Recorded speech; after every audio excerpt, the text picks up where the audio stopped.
Le bel esprit. Oh oui.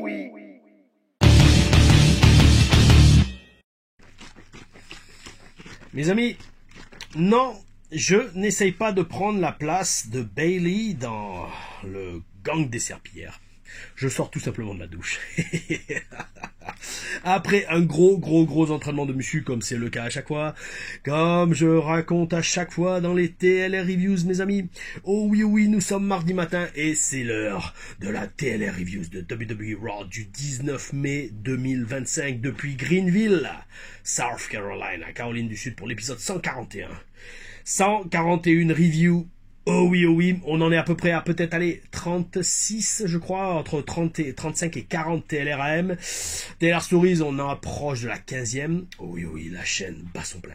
Les compteurs continuent d'augmenter et l'ambiance est toujours aussi bel esprit. Oh oui, mes amis. En parlant de bel esprit, vous savez, la muscu, le but de la muscu, pour ceux qui connaissent pas trop en fait, le but de la muscu, vous allez à la salle, vous déchirez votre fibre musculaire dans le bon sens du terme et les 2-3 jours qui suivent l'entraînement, c'est là que vous reconstruisez votre fibre musculaire et que vous la faites grossir. Et pour la faire grossir, il faut l'alimenter en protéines. C'est parti. Chèque d'après l'entraînement.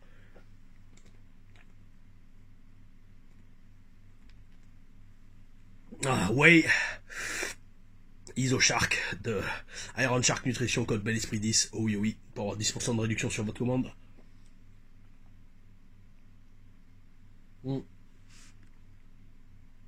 GlutaShark également, un peu de glutamine, ça va être pour la récup. Ouh là, ça va être un peu trop serré, on va la desserrer à la taille quand même. Ouh là, allez, c'est parti. Allez, plus qu'une gorgée. On y est presque, les amis, on y est presque.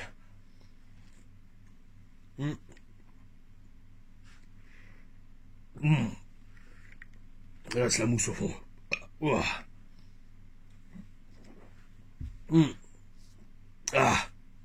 Oh putain, non, je vais y avoir un renvoi.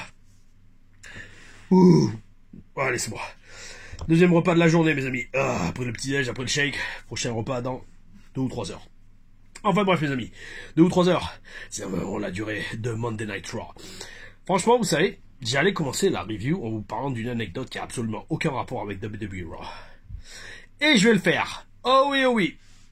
Pourquoi je vous en parle? Parce que je regarde, là j'ai plus trop le temps de regarder YouTube en ce moment.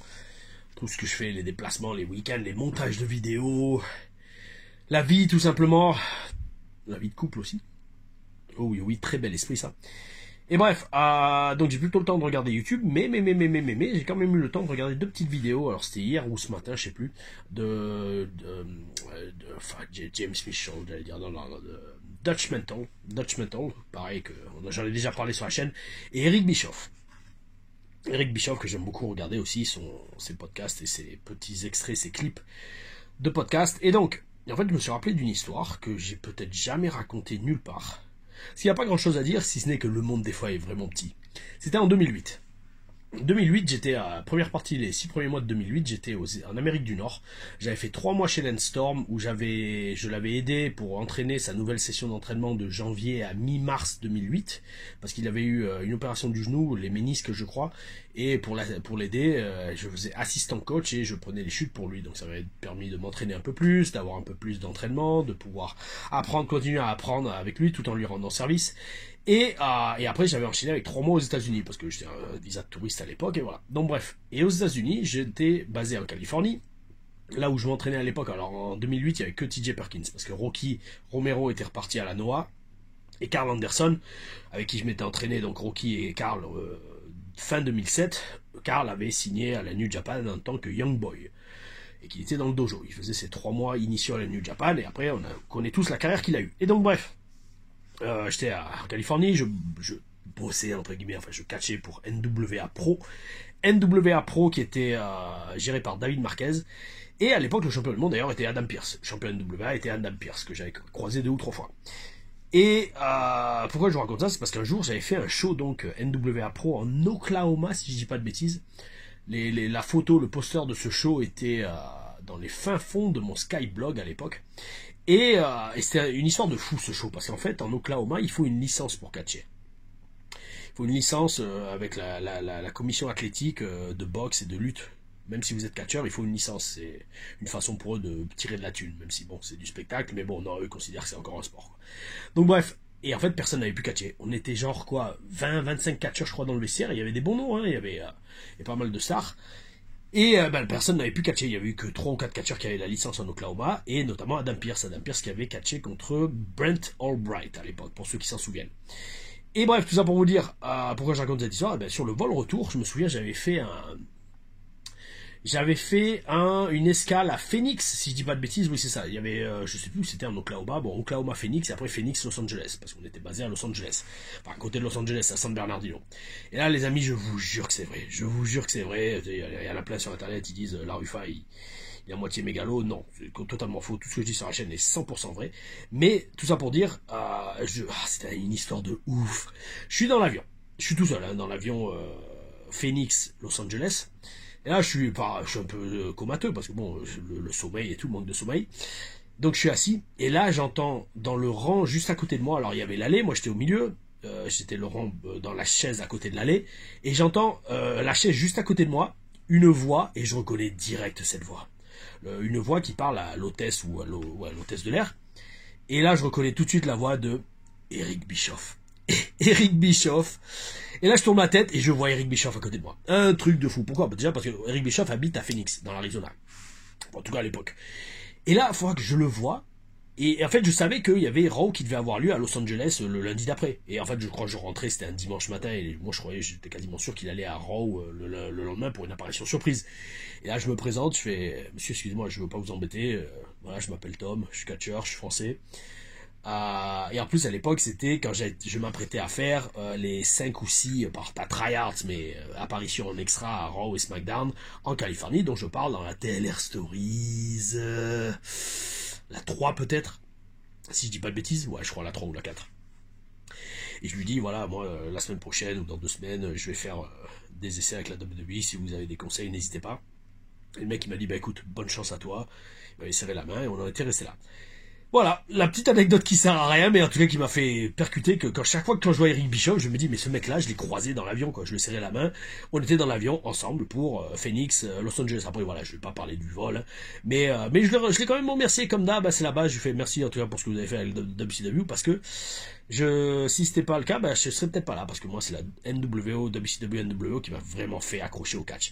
Et justement, c'est énorme pour que je fasse cette introduction, parce que vous allez voir, on va en reparler un peu plus loin. On va en reparler un peu plus loin après cette introduction de 7 minutes pour la review de Raw. Oh oui, oh oui. Et donc à Raw, qu'est-ce qui s'est passé? On a commencé, mes amis, par une promo dans le ring de Logan Paul. Alors j'ai pu regarder tout le show, hein, contrairement à SmackDown de dimanche. Enfin bon, à part certains trucs en accéléré, certains matchs que j'ai zappés, mais en tout cas j'ai pas regardé les highlights sur YouTube.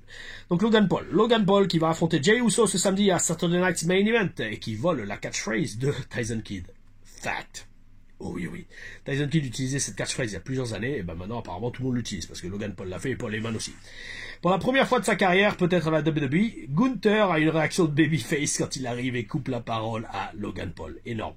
Je pense sincèrement, vous savez les amis, que le jour où Gunther... non, je vais reformuler, je pense sincèrement que Gunther fera un très bon babyface le moment venu. C'est énorme, parce que la réaction qu'il a eue là quand il a coupé la parole à Logan Paul, il y a eu une bonne pop quand même. Pourquoi? Parce que, comme disait Bret Hart, dans Wrestling with Shadows, d'ailleurs, il y a le lien de la version française qui traîne sur... je crois que je l'ai partagé sur Facebook il n'y a pas longtemps. Ça s'appelle Bret Hart Gentleman Catcher. Cherchez-le sur YouTube, vous allez le trouver, je pense. Je suis quasiment sûr. Attendez, on va le faire ensemble en direct. Allez, bas les steaks. Alors là, les amis, je vous le dis sincèrement, hein, si vous regardez les TLR Reviews, c'est une obligation de regarder cela. Gentleman Catcher. Alors, Bret Hart, Gentleman Catcher.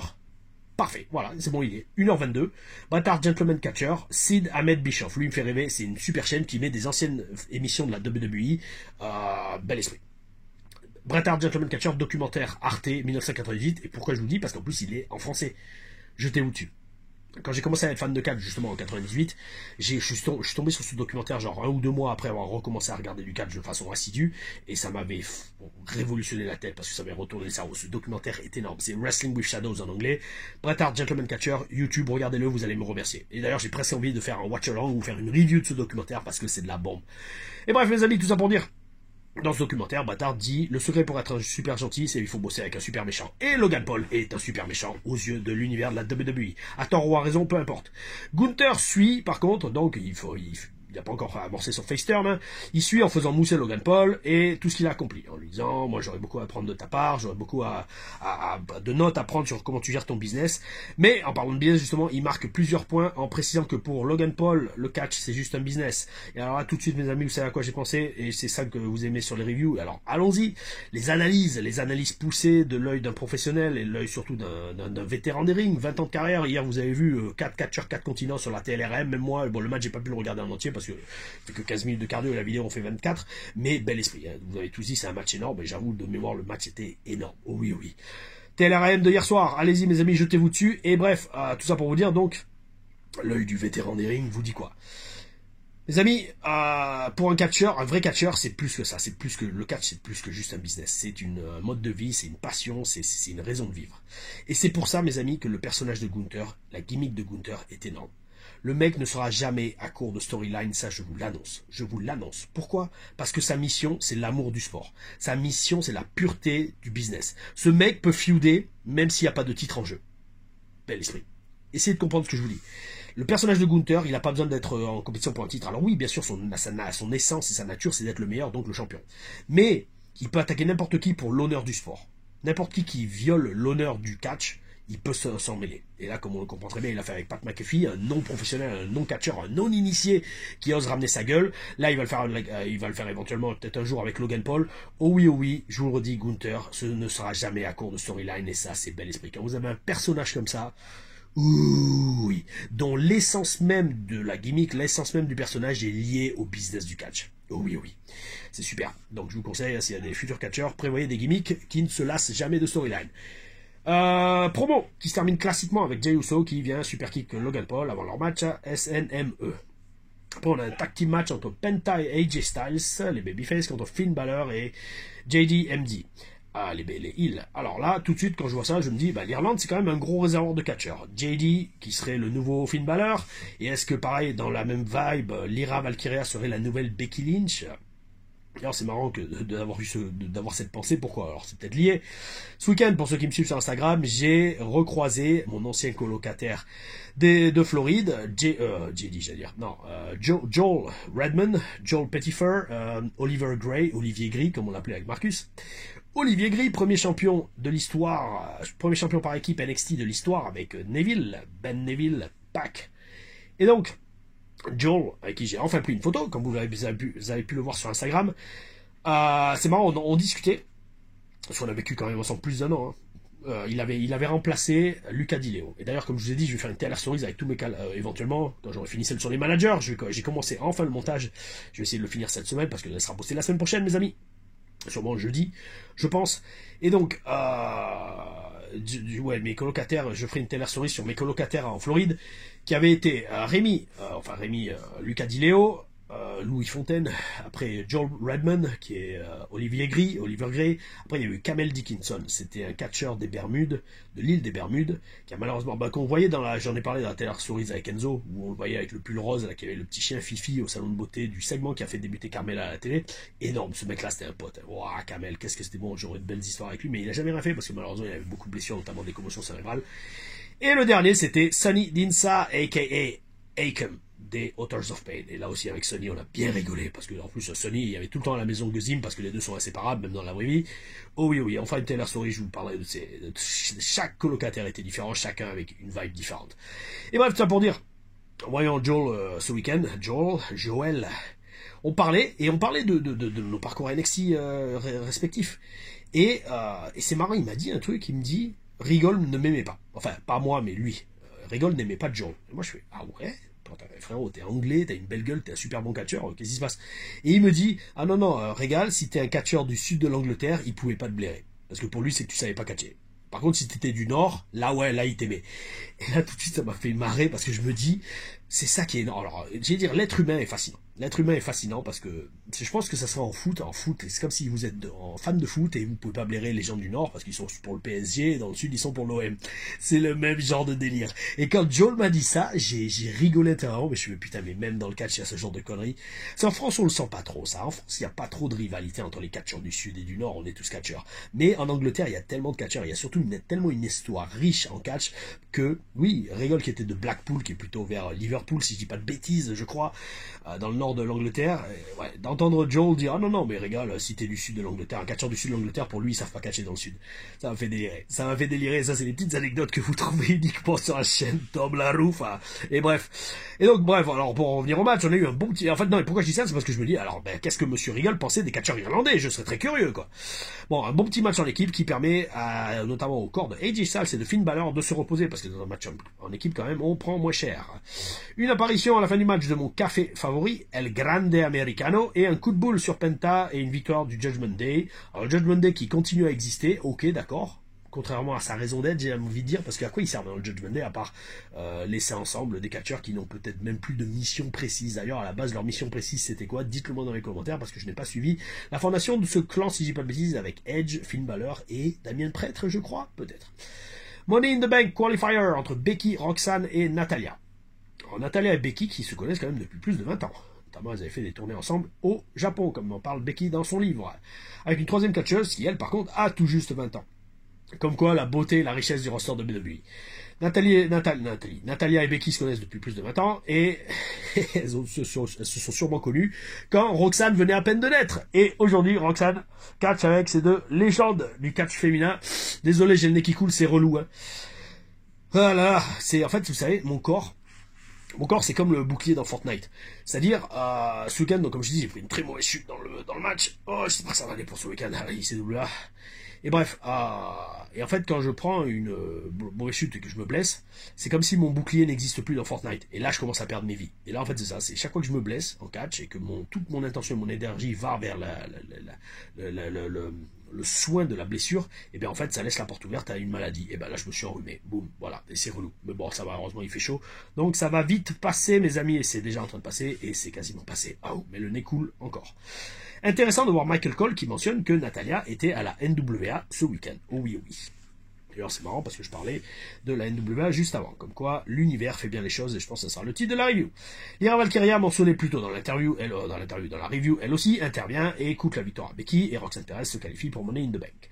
On sent que l'Office l'adore, franchement, on sent que l'Office aime beaucoup Roxanne Perez, avec raison d'ailleurs, même s'il y a eu quelques approximations dans l'exécution de certaines prises dans ce match. Singles match entre Sheamus et Grayson Waller, match que j'ai zappé. Grayson Waller, j'ai juste vu à la fin du match, veut sortir du match avant de s'en prendre plein la gueule. Austin Theory qui aurait sûrement, et voilà, alors ça c'est aussi. En parlant de l'univers fait bien les choses, je sais pas s'il a bien fait les choses pour ça, peut-être pas pour Austin Theory, mais je vous le redis. Hein. Moi, alors dites-moi ce que vous en pensez dans les commentaires, mais je suis persuadé que sous l'ère Vince McMahon, Austin Theory aurait été champion du monde. Ça aurait été le nouveau John Cena, ou le nouveau Roman Reigns, on nous l'aurait enfoncé dans le fond de la gorge. Alors ils avaient commencé à le faire, mais je regardais pas le produit à l'époque. Donc ouais, et là, sous l'ère Triple H, peut-être que Triple H ne voit pas en lui autant que Vince voyait en lui, ou peut-être que Triple H n'aime pas autant Austin Theory que Vince aimait Austin Theory, sans sous-entendu. Et donc voilà, mais c'est fascinant de voir encore une fois à quel point le booking change tout. Oui, oui. Sous l'ère Vince, Jey Uso serait toujours en mid-quart d'heure et Austin Theory serait un main eventer. Sous l'ère Triple H, c'est complètement l'inverse. Est-ce que les deux passent? Je sais pas. Dites-moi, je vous dis dans les commentaires ce que vous pensez d'Austin Theory. Enfin bref, Grayson Waller perd le match. Money in the Bank Qualifier après ça. Ah voilà, alors ça c'est un match, oui.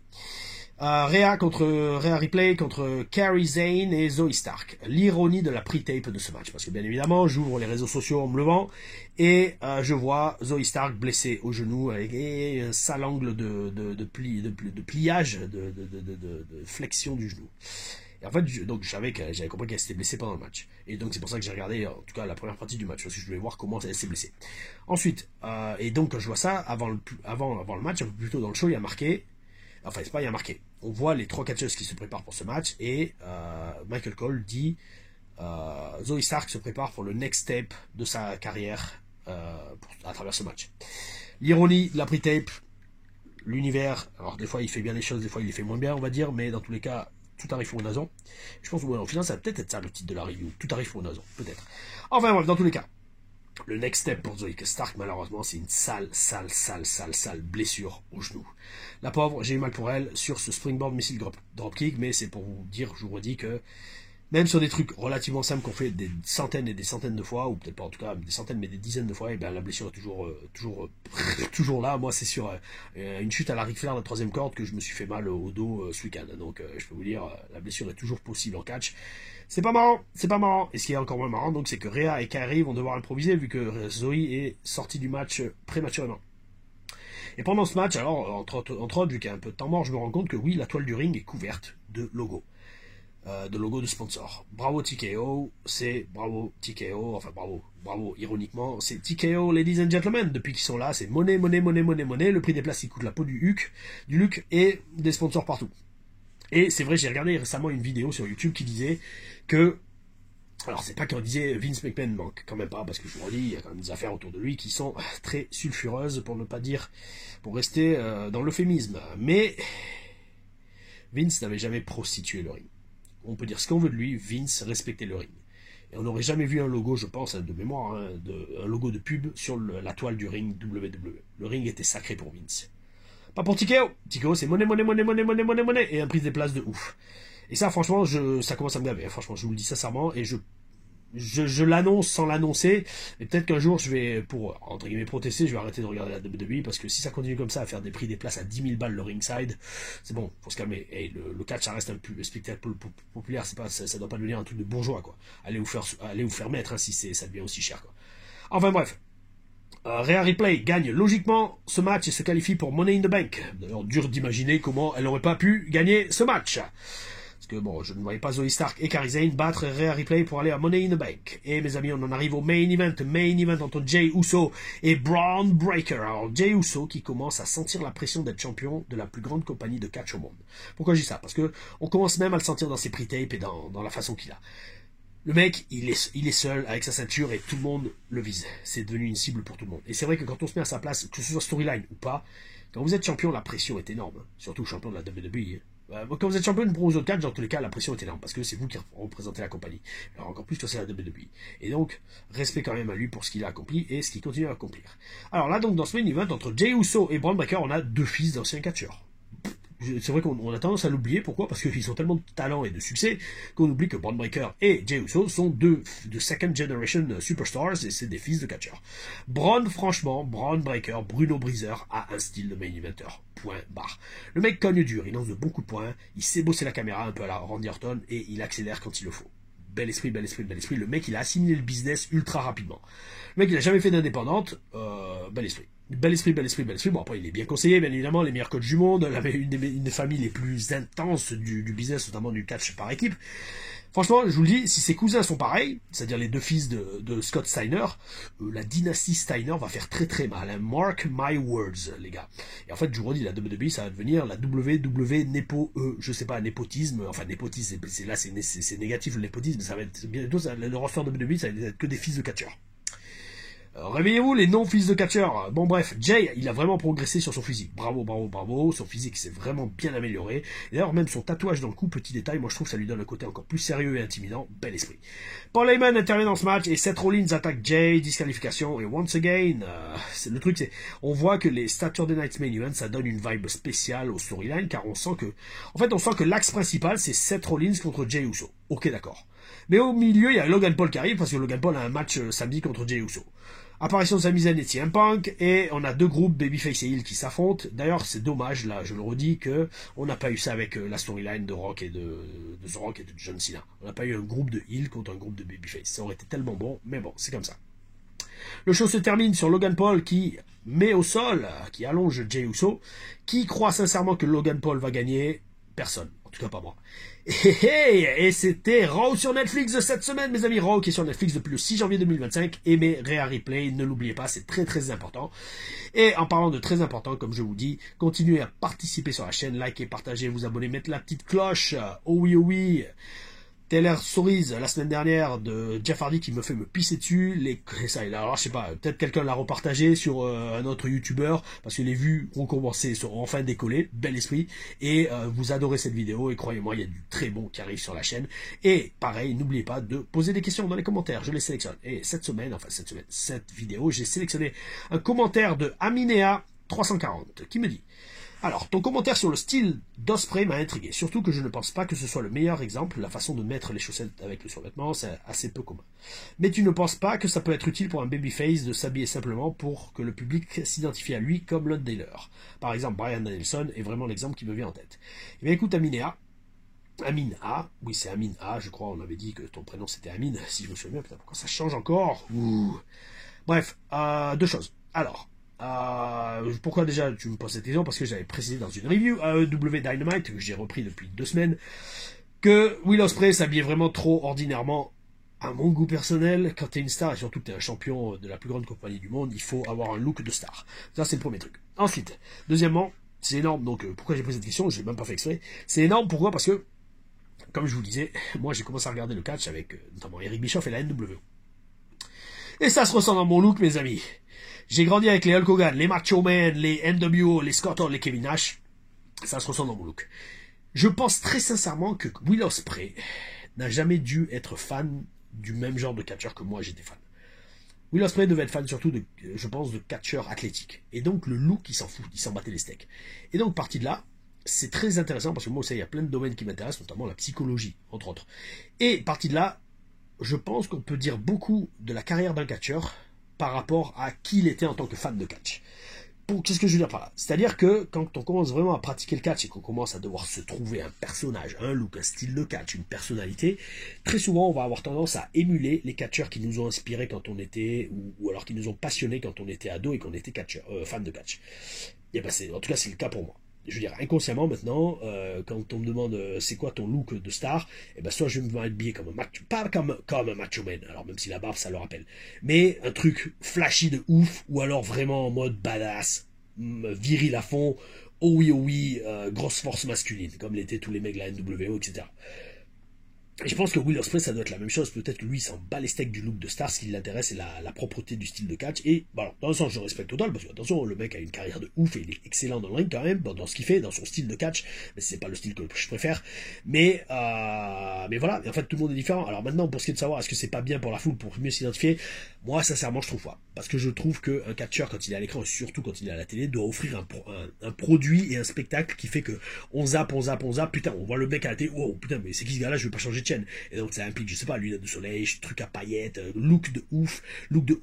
Et voilà, c'est ma mentalité. Pour moi, il faut avoir, quand le public arrive sur vous à la télé, il faut plus qu'il ait envie de changer de chaîne. C'est ma mentalité. Et je suis désolé, quand je vois Will Ospreay dans une promo habillé ordinairement, je m'en bats les steaks, je vais sûrement changer de chaîne, parce qu'il n'y a rien d'exceptionnel. Et même dans sa façon de parler. C'est pas enfin oui, c'est une critique, mais c'est la vérité, tout simplement. Alors, il faut être honnête au bout d'un moment. Par contre, c'est sûr, si je dois faire 50 000 saltos, je vais faire, oh, c'est quoi ce truc, ça, d'accord.